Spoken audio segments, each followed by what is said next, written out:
Hello दोस्तों, welcome to my YouTube channel.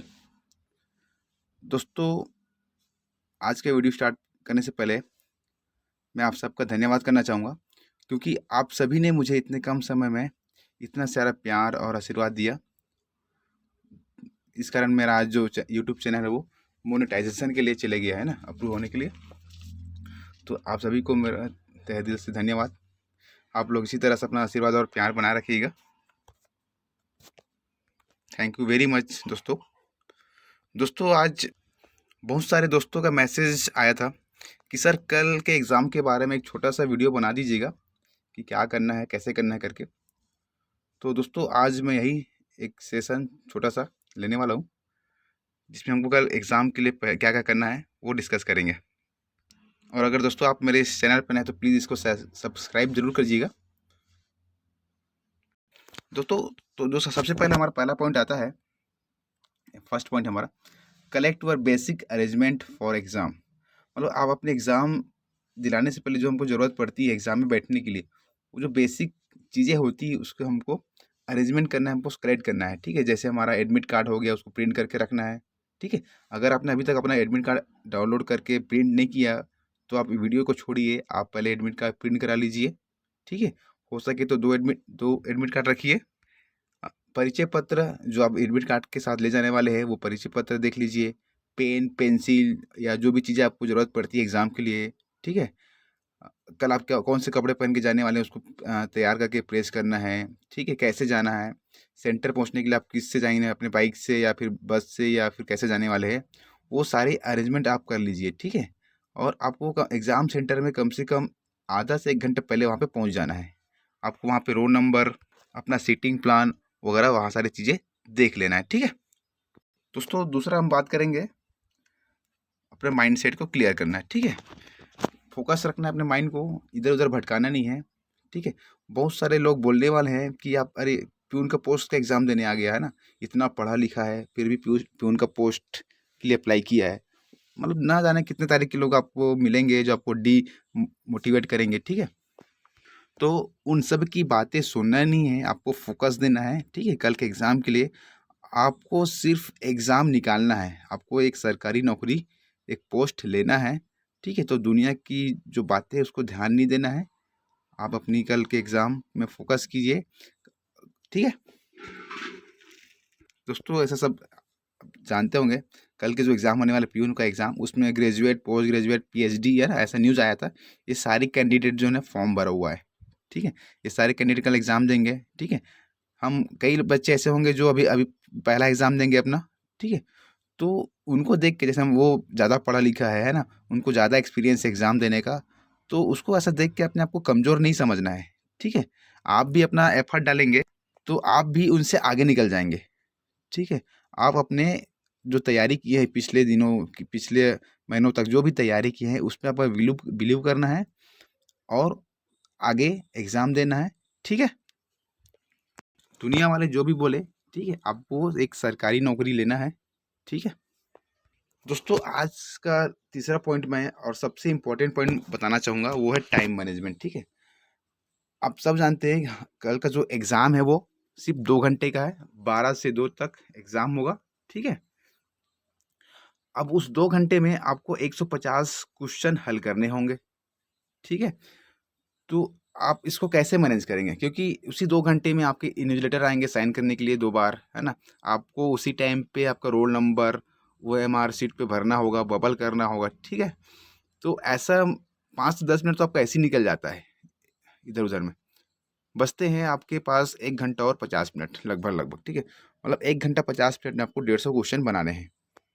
तो मेरे हिसाब से तो कल वही एग्ज़ाम क्लियर कर पाएगा जो अपने टाइम को मैनेज कर पाएगा। ठीक है, उस 2 घंटे में आप टोटल 150 प्रश्न को अटेम्प्ट कर पाएगा, वही इस एग्ज़ाम को क्लियर कर पाएगा मेरे हिसाब से। ठीक है, क्योंकि कई बच्चे ऐसा होते हैं कि 100 क्वेश्चन ही अटेम्प्ट कर पाते हैं 2 घंटे, बाकी 50 क्वेश्चन को देखते ही नहीं कि वो क्वेश्चन क्या था, कैसा था, है ना, या उस 50 में से 10-20 कुछ बनता था या नहीं बनता था। ठीक है, उसको अटेम्प्ट ही नहीं कर पाते। तो सबसे वो इम्पोर्टेंट हो जाता है कि आपको 150 में से 150 क्वेश्चन को अटेम्प्ट करना है। ठीक है, तो अटेम्प्ट कैसे करना है दोस्तों, अटेम्प्ट करने के लिए मैं एक बेसिक बता रहा हूँ।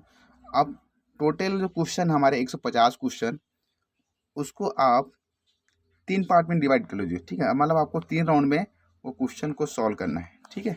3 राउंड में उसको सॉल्व करना है। तो पहला राउंड रखना, पहला राउंड में क्या रखेंगे आप लोग, जो सबसे ईजी क्वेश्चन है, ठीक है, मतलब जिसको एक बार देखते ही आपको बन जाता है।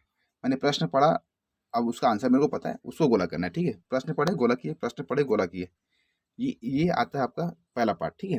मतलब आपसे जितने क्वेश्चन बन जाते हैं एक ही बार में, पूरे 1 to 150, मतलब पहला क्वेश्चन देखे बन गया, ओके गोला किए, सेकंड देखे नहीं बन रहा छोड़ दिए, तीसरा देखे बन रहा है वो गोला किए। ऐसा करते करते पूरा आपको 150 क्वेश्चन तक जाना है, ठीक है। सेकेंड राउंड में क्या करना है, जब एक पूरा अटेम्प्ट करने के बाद आपको, जब आप क्वेश्चन देखे होंगे 1 to 50 तक गए होंगे, तो ऐसा क्वेश्चन रहा होगा कि जिसमें दो क्वेश्चन में, सॉरी, दो ऑप्शन में आपको डाउट रहा होगा, ये हो सकता है या फिर ये हो सकता है ना।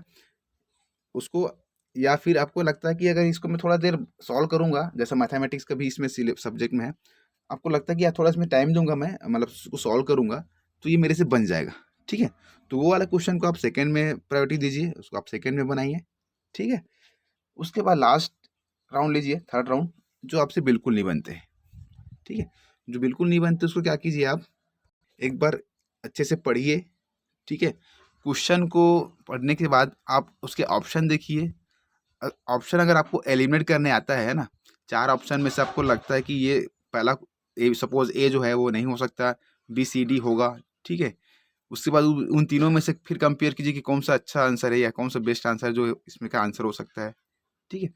और आपका जो, आप इतने दिन तक पढ़े हैं तो आपका जो एक्सपीरियंस होगा वो उस पर एफर्ट डालिए। हो सकता है कि आपसे वो बन जाए, थोड़ा सोचने के बाद आपसे वो बन जाए, ठीक है। और लास्ट में ऐसा क्वेश्चन होता है जो बिल्कुल बनता ही नहीं किसी से, ठीक है।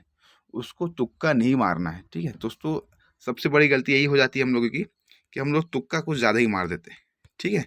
तो तुक्का मारने से आपको अगर किसी चीज़, दो ऑप्शन में डाउट है तो आप तुक्का जरूर लगाइए, ठीक है। और पूरे के चारों ऑप्शन आपको पता नहीं है और आप तुक्का लगा रहे हैं, तो वो सही नहीं है, ठीक है। क्योंकि इसमें जो निगेटिव मार्किंग है वो 1/3 है, ठीक है। निगेटिव मार्किंग होगा 1/3 होगा, ठीक है। मतलब 0.33 जो नंबर है वो कट जाएगा एक, अगर हम गलत गलत आंसर करते हैं तो 3 आंसर गलत हुआ मीन्स एक नंबर आपका इसी कट जाएगा, ठीक है। लेकिन व्यापम के एग्जाम में क्या होता है कि 4 क्वेश्चन गलत होता है तो एक नंबर करता है, ठीक है। तो इसमें ज़्यादा डेंजरस है, ठीक है। तो आप तुक्का मारने की कोशिश मत ही करना, ठीक है। जितना बनता है आप पहले वो बनाइए, फिर सेकेंड पे जिसमें डाउट है उसको बनाइए, ठीक है। और जो बनता है वो बनाइए, ठीक है। दोस्तों, एक और ट्रिक बता, आप जैसे हमको ओ एम आर सीट मिलेगी, सपोज ये मेरा ओ एम आर सीट है, ठीक है। और मैं सपोज राइट हैंड साइड पे लिखता हूँ, मतलब ये मेरा राइट हैंड, ये लेफ्ट हैंड साइड है, ये राइट हैंड साइड, ठीक है। तो ओ एम आर सीट को यहाँ पे रखिए और पेन को जस्ट गोले के पास रखिए, ये अपना क्वेश्चन पेपर होगा, ठीक। ये क्वेश्चन पेपर है और ये ओ एम आर सीट है, ठीक है। लेफ्ट साइड पे क्वेश्चन पेपर है, राइट साइड पे, ठीक है, हमारा ओ एम आर सीट है। आप क्वेश्चन पढ़िए, ठीक है। हमारा पेन यहीं पे है, हमारे सीट पे ए ऑप्शन सही है, ए पे गोला कीजिए, क्वेश्चन पढ़िए, यहाँ पे कीजिए। कई लोग क्या करते हैं कि क्वेश्चन पेपर को यहाँ रखते हैं, ओ एम आर सीट को इसके ऊपर रखते हैं और फिर क्वेश्चन पढ़ते हैं, फिर इसको ऊपर नीचे करके इधर उधर करके, फिर है ना, उसमें बहुत टाइम वेस्ट होता है, ठीक है। कई लोग क्या करते हैं कि उसमें क्वेश्चन पेपर पे अपना जैसे टिक किए हैं, मैंने सपोज सी को गोला मारा तो सी को पहले वो टिक करेगा कि इसको मैंने कर दिया, ठीक है। ऐसा गलती नहीं करना है, सबसे पहले आप गोला कीजिए, ठीक है। ओ एम आर सीट पे गोला करना ज़्यादा जरूरी है, ना कि क्वेश्चन पेपर पे टिक करना। तो पहले ओ एम आर सीट पे गोला कीजिए, अगर आप टिक नहीं करते हैं तो भी चलेगा, ठीक है।